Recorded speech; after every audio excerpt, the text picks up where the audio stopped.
जम्मू कश्मीर में धारा 370 वापस आएगी या नहीं, इस पर तो अभी मंथन जारी है। लेकिन जिस प्रकार के तर्क आज जम्मू में पीडीपी अध्यक्षा महबूबा मुफ्ती दे रही थी, उसे देखकर तो लगता है कि शायद कल ही जम्मू कश्मीर में फिर से धारा 370 बहाल हो सकती है। नमस्कार दोस्तों, मैं हूं अश्विनी गुप्ता, एक बार फिर से हाजिर हूं प्राइम टाइम लेकर। और आज के इस प्राइम टाइम में हम महबूबा मुफ्ती के उन शब्दों को खंगालने का प्रयास करेंगे जिसमें उन्होंने उनका लगातार जिस पर जो निशाना था वो बस दो ही लोगों पर नज़र आ रहा था। भाजपा पर प्रहार तो वो तभी से ही कर रही हैं जब से जम्मू कश्मीर के धारा 370 और 35A हटाई गई है।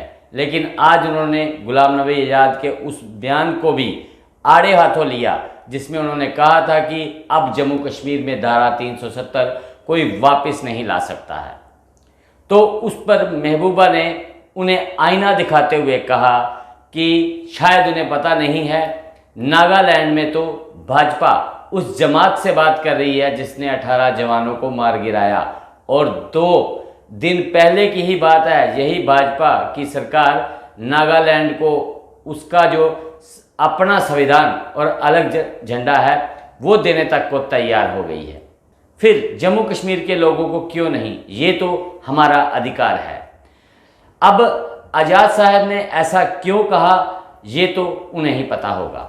हालांकि इस बार उनके बयान में कांग्रेस के लिए स्नेह झलकता दिखाई दिया और उन्होंने कहा कि अंग्रेजों से आज़ादी की लड़ाई में कांग्रेस सबसे आगे थी। लेकिन आज कुछ जमातें लोगों को देशभक्ति के सर्टिफिकेट बांट रही हैं। जब हमने अंग्रेजों को खदेड़ दिया तो ये बीजेपी क्या चीज़ है। यानी सीधे रूप से महबूबा ने कांग्रेस का साथ देने और भाजपा को चुनौती देने वाला बयान दिया। हालांकि महबूबा मुफ्ती ने महाराजा हरि सिंह की छुट्टी की मांग करने वालों की मांग को जायज़ करार दिया और कहा कि उन्हें छुट्टी मिलनी चाहिए। लेकिन जब उनसे ये पूछा गया कि आपकी सरकार में छुट्टी क्यों नहीं दी गई, तो उन्होंने इस पर कहा कि ये उनकी सरकार के एजेंडे में नहीं था। यानी जिस महाराजा हरि सिंह ने जम्मू कश्मीर को विशेष दर्जा दिलाया और आज जिस विशेष दर्जे को आप अपना अधिकार बता रही हैं, उन्हीं महाराजा की छुट्टी आपकी सरकार के एजेंडे में नहीं थी। कहीं ना कहीं उन्होंने अपने दोहरे मापदंड को खुद ही उजागर कर दिया। महबूबा मुफ्ती यही नहीं थमी, कश्मीरी पंडितों के बहाने उन्होंने भाजपा को घेरने का भी प्रयास किया और कहा कि हमारी सरकार ने जब घाटी के हालात खराब हुए तो 16 महीने तक कश्मीरी पंडितों को घर पर बिठाकर तनख्वाह दी, किसी की टारगेट किलिंग नहीं होने दी। लेकिन आज कश्मीर के हालात ठीक दिखाने के लिए भाजपा कश्मीरी पंडितों को टारगेट बना रही है और जबरन तनख्वाह बंद करके उनको घाटी में नौकरी या ड्यूटी करने के लिए मजबूर कर रही है, ताकि वो विश्व को बता सके कि घाटी में सब कुछ ठीक है और आज भी घाटी में कश्मीरी पंडित रह रहे हैं। ये उनके साथ अन्याय है जो भाजपा कर रही है। यानी आज कश्मीरी पंडितों का दर्द भी उन्हें महसूस होने लगा।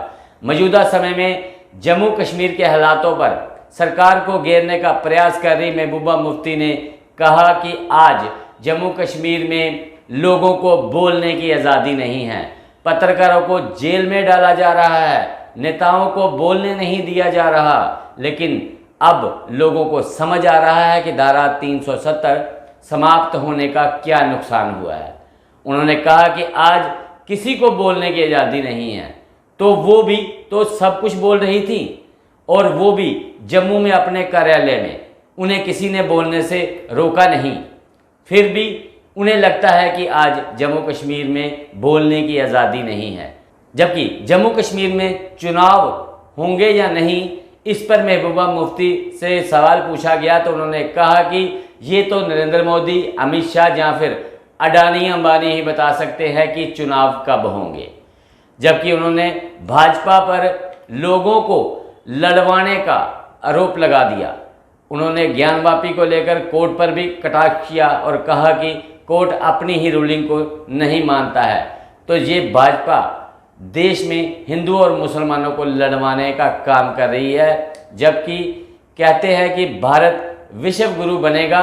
वो और किसी मामले में विश्व गुरु बने या ना बने, लेकिन भारत मस्जिदें तुड़वाने में विश्व गुरु जरूर बन सकता है। बाद में महबूबा मुफ्ती ने जो चुनाव आयोग पर भी दोहरे स्टेटमेंट देने का आरोप लगाया और कहा कि जब आयोग के अधिकारी ही कभी 25 लाख वोट बताते हैं, कभी 2-2.5 लाख, तो इनकी क्या क्रेडिबिलिटी है। यानी आज कुल मिलाकर महबूबा मुफ्ती ने अपने अंदर केंद्र सरकार के लिए जितना भी गुबार था वो बाहर निकाल दिया, लेकिन फिर भी उन्हें लगता है कि नेताओं को जम्मू कश्मीर में बोलने की आज़ादी नहीं है। अब आप ही बताएं कि क्या जम्मू कश्मीर में बोलने की आज़ादी है या नहीं। तो दर्शकों, आज के प्राइम टाइम में इतना ही। मुझे दे इजाज़त। Good night.